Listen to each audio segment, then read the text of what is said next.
जल है तो कल है और जल स्रोत है तो जल है। हम लोग प्रत्येक रविवार को किसी न किसी तालाब पर स्वच्छता अभियान चलाते हैं। उसी कड़ी में हम लोग पहाड़िया तालाब पर हैं। आप देखें कि अप्रैल में लगभग गर्मी प्रारंभ हो गई है। हमारे जो तालाब हैं, कुंड हैं, पोखरे हैं, उनके जल निरंतर कम होते जा रहे हैं और दूसरी तरफ जो जल बचे हैं उन जल में हम लोग पूजा के अवशेष डालकर, प्लास्टिक डालकर कहीं न कहीं इनके अस्तित्व को हम समाप्त करते जा रहे हैं। जरा विचार करिए कि यदि ये तालाब, ये कुंड, ये पोखरे नहीं होंगे तो हमें जल कहाँ से मिलेगा। ये केवल जल के स्रोत ही नहीं है, बल्कि ये हमारे प्राचीन काल के हार्वेस्टिंग सिस्टम है, जिससे बरसाती पानी संरक्षित होता है और भूगर्भ के लेवल को बढ़ाता है।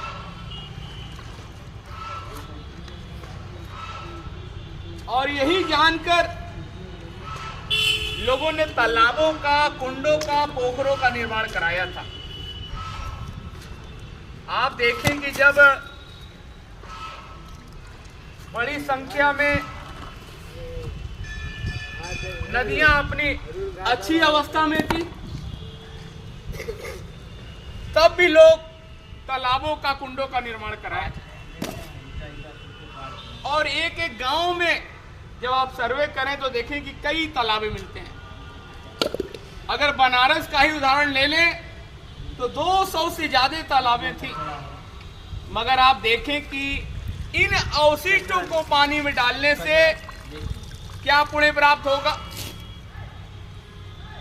पुण्य तो नहीं मिलेगा, मगर ये तालाब का अस्तित्व लगभग समाप्त हो जाएगा। आइए, अभी समय है। और लोग कहते भी हैं कि यदि आप तालाब बनवा नहीं सकते हैं तो आप तालाब संरक्षित कर लें। अपने आस पड़ोस जो भी तालाब हैं, कुंड हैं, यदि आप वहां स्वच्छता अभियान चलाते हैं, उनको साफ और स्वच्छ रखने में सहयोग करते हैं, तो आपको उतना ही पुण्य मिलेगा जितना एक तालाब बनाने से मिलेगा। ये सुंदर तालाब जरा देखिए, दिखाइए जरा चारों तरफ स्वच्छ। कैसे हमारे आपके पूजा के अवशेष डालने से इसके अस्तित्व समाप्त होते जा रहे हैं। आइए, इन तालाबों को बचाने के लिए हम लोग घाट संस्कृति को महत्व दें। घाट संस्कृति तात्पर्य है कि अपने तालाबों पर, कुंडों पर सुबह शाम जब भी समय मिले 5 मिनट आप जरूर आएं। केवल आप छठ पूजा पर, द्वितीया पूजा पर, दुर्गा विसर्जन पर न आए, बल्कि आप जब घाटों पर आने लगेंगे तो ऑटोमेटिक ये तालाब स्वच्छ भी होगा, सुंदर भी होगा।